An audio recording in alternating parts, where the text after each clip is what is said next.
on the very talented newly married couple. Both are together first time in Jagdalpur. आप सबके जोरदार तालियों के बीच में खड़ा हो गए with music, Mr. and Mrs. Sachin Agrawal.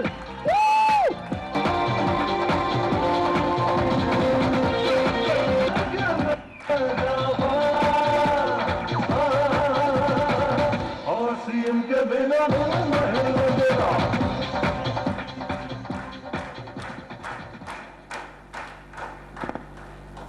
नमस्कार, जय आरसीएम। तो मैं आपके मुस्कुराते हुए चेहरों के बीच ये माइक देना चाहूंगा मेरी प्यारी मम्मी को जोरदार तालियों के साथ।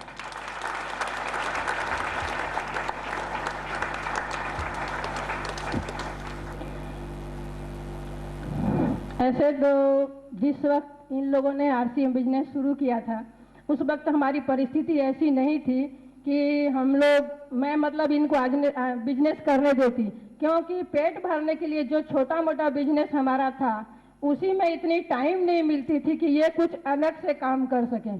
लेकिन फिर भी इनकी आंखों में एक सपना था कि मेरे मम्मी पापा को हम लोगों को सारे सपने को पूरे करके देना है। इसीलिए ये लोग दिन भर भी समय नहीं मिलने से रात को भी उठ करके कभी कैसेट सुनना है, कभी किताबें पढ़नी है और सारी तैयारियां जिससे इस बिजनेस में सफल हुआ जा सके वो तैयारी ये लोग करते थे। इसके लिए मेरे मन में बहुत तकलीफ भी होती थी, क्योंकि बच्चे दिन भर काम करें और रात को भी जग के तैयारी करें, ये एक माँ के लिए बहुत दुखद चीज़ है। लेकिन इन बच्चों ने उतना संघर्ष, इतना मेहनत करके भी आज अपने और हमारे सपनों को पूरा किया है। देखिए, सपने तो सब देखते हैं, लेकिन उम्र के साथ साथ वो सपने खत्म होने लग जाते हैं। मैंने भी बचपन से एक सपना देखा था कि मैं बहुत पढ़ी लिखूं और मैं वकालत करना चाहती थी, लेकिन हमारे पास इतना पैसा ही नहीं था कि हम वकालत कर सकें। इसलिए मैं मन मसोस के रह गई। उसके बाद मेरे बच्चे हुए, फिर मैंने कोशिश की कि मैं अपने बच्चों को किसी को डॉक्टर, किसी को इंजीनियर बनाऊं, लेकिन वो सपना भी मैं पूरा नहीं कर सकी, क्योंकि हमारे पास पैसे ही नहीं थे, साधन ही नहीं था। अब उसके बाद जब ये बच्चे आरसीएम में आए तो थोड़ी थोड़ी सुविधा होने लग गई, तो जो सपने सोए हुए थे वो फिर से उठने लग गए और मुझे ऐसा लगने लग गया कि हाँ, शायद अब मैं पूरा कर सकती हूँ। और आज सही में मेरा सबसे छोटा लड़का विकास MBA कर रहा है बहुत बड़े कॉलेज में, और आज मेरे बचपन का बहुत बड़ा सपना पूरा हो गया है। जब भी पिक्चर देखती तो मेरे को ऐसे लगता, पिक्चर में कभी कश्मीर का, कभी शिमला की सीन होती, मुझे ऐसा लगता काश कभी मैं जा पाऊंगी शिमला देखने, दार्जिलिंग देखने या कभी समुद्र में नहाने।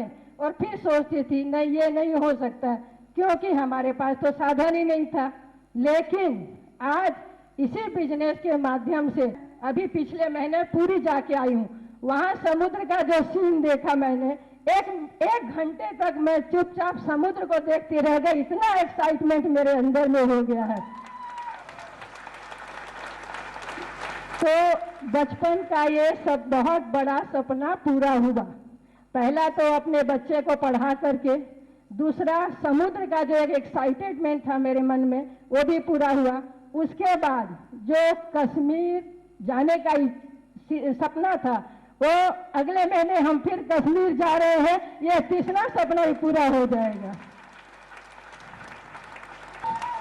और ये सब इसी बिजनेस की तरह से हुआ, इसलिए मैं आरसीएम बिजनेस को बहुत बहुत धन्यवाद देती हूँ। और सबसे बड़ी बात मैं ये कहना चाहूँगी कि अगर हर महिला जागरूक हो, हर महिला अपने परिवार के लिए बहुत अच्छा सोचे, तो उनको अपने परिवार का सहयोग जरूर करना चाहिए, ताकि आज जैसे मैं इस स्टेज पर खड़ी होकर अपने बच्चों पर फख्र कर रही हूँ, कल आप सब भी अपने बच्चों पर इसी तरह से खुशियां बांटें। यही मैं चाहती हूँ। धन्यवाद।